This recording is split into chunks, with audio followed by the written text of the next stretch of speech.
आप भी 40 की उम्र पार कर चुके हैं? क्या अब आपको पहले जैसी ऊर्जा महसूस नहीं होती? तो हो जाइए तैयार, क्योंकि अब वक्त है अपने खान पान में बदलाव लाने का। अब वक्त है अपनी आदतें बदलने का और अब वक्त है अपनी लाइफ स्टाइल बदलने का। नमस्कार दोस्तों, मैं हूं आपका फार्मा कंसल्टेंट दोस्त ललित कौशिक और आप मुझे देख रहे हैं आरबी हेल्पलाइन फार्मेसी पर, जहां आपकी सेहत है हमारी सबसे पहली प्राथमिकता। अगर आप पहली बार देख रहे हैं तो हमारे चैनल आरबी हेल्पलाइन फार्मेसी को लाइक और सब्सक्राइब जरूर करें। आज हम बात करेंगे 40 की उम्र के बाद आपका खान पान कैसा होना चाहिए ताकि आपकी सेहत रहे एकदम फिट और आप अपनी लाइफ में रहें एकदम फिट।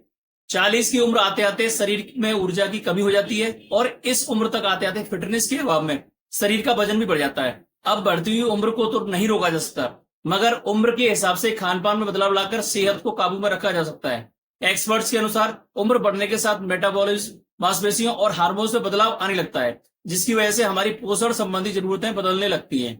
एक्सपर्ट्स के अनुसार 40 की उम्र के बाद हमारे मेटाबॉलिक रेट में हर 10 साल में 5% की कमी होती है। ऐसे में इस उम्र पर शरीर को सही पोषण न मिले तो सेहत संबंधित समस्याएं होने लगती हैं। इसलिए आपको यह जानना जरूरी है कि इस उम्र में आपको क्या खाना है और क्या नहीं खाना। इसके लिए 7 नियम है जो कि आपको फॉलो करने चाहिए। इसमें पहला नियम है डाइट में प्रोटीन की मात्रा बढ़ाएं। 40 की उम्र के बाद मांसपेशियों का लॉस शुरू हो जाता है। ऐसे में प्रोटीन रिच डाइट बहुत जरूरी हो जाती है। दालें, पनीर, सोयाबीन, अंडा और नट्स को अपनी डाइट में जरूर शामिल करें।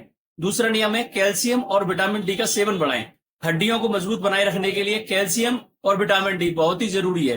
दूध, दही, अंडे, मशरूम और दूध का सेवन करें। तीसरा नियम है हेल्दी फैट्स लें। अब बटर और घी की जगह लें एवोकाडो, ऑलिव ऑयल और नट्स। यह है हेल्दी फैट्स जो आपके हार्ट को हेल्दी रखते हैं और आपके शरीर को भी फिट रखते हैं। चौथा नियम है कार्बोहाइड्रेट को सीमित मात्रा में करें। बढ़ती हुई उम्र में वजन तेजी से बढ़ सकता है, इसलिए रिफाइंड, शुगर और मैदे से दूरी बनाएं। बैलेंस डाइट को फॉलो करें और जहां तक संभव हो बाहर के स्पाइसी और जंक फूड के खाने से परहेज करें। पांचवा नियम है अपने खाने में फाइबर की मात्रा भरपूर लें। फाइबर डाइजेशन को ठीक रखता है और हमारे शरीर को फिट रखने में सहायक होता है। इसके लिए आप अपने खाने में फाइबर की मात्रा को बैलेंस रखें। फल, हरी सब्जियां और होल ग्रेन्स फाइबर के अच्छे स्रोत हैं, तो अपने खाने में इनकी मात्रा बढ़ा दें। छठवां नियम है मोटे अनाज का सेवन करें। दिल की सेहत को दुरुस्त रखने के साथ साथ शरीर और दिमाग को ऊर्जा देने के लिए फाइबर युक्त आहार लेना जरूरी है। ऐसे में मोटे अनाज आपके लिए बेहतर साबित होंगे क्योंकि यह फाइबर से भरपूर होते हैं। इसलिए इस उम्र में रोजाना 25 से 30 ग्राम फाइबर का सेवन करें। पास्ता, ब्रेड जैसे आहार आपको खाने में स्वादिष्ट लग सकते हैं, लेकिन यह पाचन संबंधी समस्याएं खड़ी कर देते हैं, तो जहां तक हो सके इन चीजों से बचें।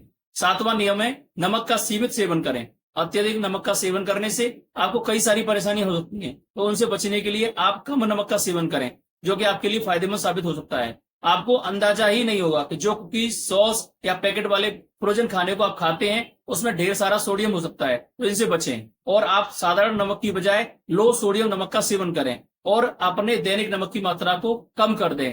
अब आखिर में बहुत सारे लोग बोलेंगे कि भैया हमें तो हमारे डॉक्टर ने एडवाइस नहीं किया कि हम तो अपना जैसा चल रहा है वैसा ही करेंगे।